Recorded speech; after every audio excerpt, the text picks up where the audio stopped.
हे लोगोफोर दिनैनि बे गोदान मोनसे सर्ट आपडेट भिडिअआवहाय नोंथांमोनखौ गासैखौबो बरायनो थालायबाय।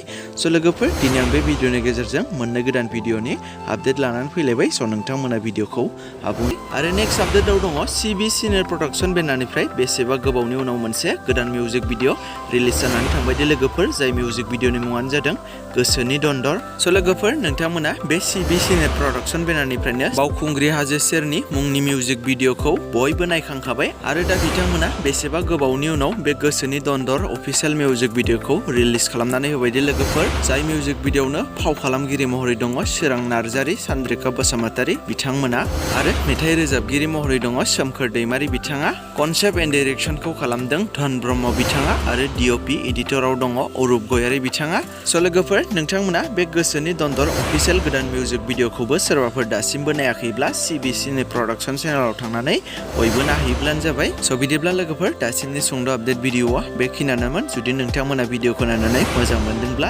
लाइक खालामदो आरो बेफोरबायदिनो माखासे गोदान भिडिअफोरनि आपडेट्सखौ मोनबाय थानो थाखाय चेनेलाव गोदानै नायदोंब्ला चेनेलखौ साबस्क्राइब खालामनानै खाथिनि बेल आइकनखौबो अलाव प्रेस खालामना लायोब्लानो जाबाय।